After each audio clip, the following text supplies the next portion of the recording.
என்னைக்கு இந்த மாலேகான்ங்கிற ஊர்ல 2வது தடவையாக குண்டு வெடிக்குதோ அதே நேரத்தில் குஜராத்லையும் குண்டு வெடிக்குது.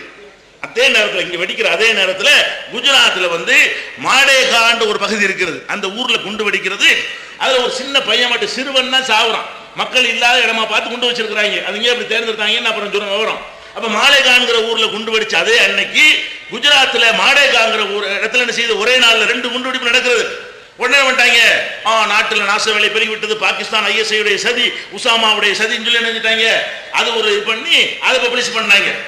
அதுக்கப்புறம் என்ன ஆகுது, 25/7/2000 இப்ப சமீபத்தில் பெங்களூர்ல குண்டு வெடிப்புல நிறைய இடத்துல குண்டு வச்சா, 8 இடத்துல வச்சிருக்கான். ஆனா இறந்த எத்தனை, 2 பேர் இறந்தாங்க. இந்த இதை முஸ்லீம் சொல்லி அங்க உள்ள 4 பேரை பிடிச்சி வச்சிருக்கானுவோ, எந்த ஒரு ஃபாலோப்பும் கிடையாது. அதுக்கடுத்து என்ன செய்யுது, 13/5/2008 இந்த வருஷம் 5வது மாசத்துல ஜெய்ப்பூர்ல, ராஜஸ்தான் ஜெய்ப்பூர்ல குண்டு வைக்கிறாங்க. 63 பேர் காலி.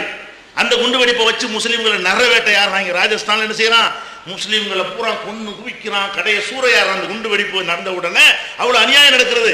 காங்கிரஸ் உடைய தலைவர்களும் மத்திய அமைச்சர்களும் ராஜஸ்தானுக்குள்ள போறதுக்கு தடை விதிக்கப்படுறாங்க. போய் பார்க்கறதுக்கு போனா விடமாட்டேங்கிற ராஜஸ்தான்ல இருக்கிற பாஜக அரசு. அப்ப இந்த குண்டு வெடிப்பை காரணம் காட்டி முஸ்லீம்களை கருவத்தாங்க. இந்த ஜெய்ப்பூர்ல குண்டு வச்சது யாருன்னு சொன்னா முஸ்லீம்னு சொன்னான்.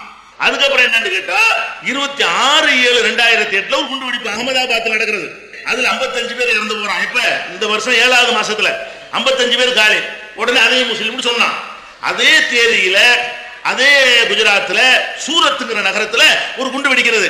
அதுல சேதங்கள், ஆள் சேதம் கிடையாது, காயங்கள் ஏற்படுகிறது. சூரத்துல 1, அகமதாபாத்ல 1, இப்படி குண்டு வெடிப்பு 2008 நடந்திருக்கிறது.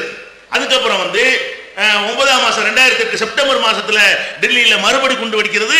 அதுல ஒரு 15 பேர் சாவுறான். அதுக்கப்புறம் அஸ்ஸாம்ல 30/10/2008 குண்டு வெடிச்சு, கவுஹாத்தில குண்டு வெடிச்சு 70 பேர் செத்துருக்கான். சரியா, இன்னும் எண்ணிக்கை அதிகமாகலாம். அதிகமான பேர் காயப்பட்டிருக்கிறாங்க. 40 இடத்துல குண்டு வெடிச்சிருக்கிறது.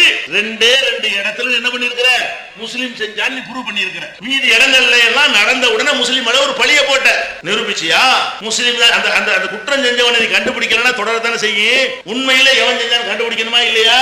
இவங்க என்ன பண்ணிட்டாங்கன்னா, நம்ம தான் வச்சோம் இந்த கருத்து உருவாக்கத்தை உண்டாக்குன உடனே பார்வையெல்லாம் எங்க போகுது, நம்மளை நோக்கியே வருது.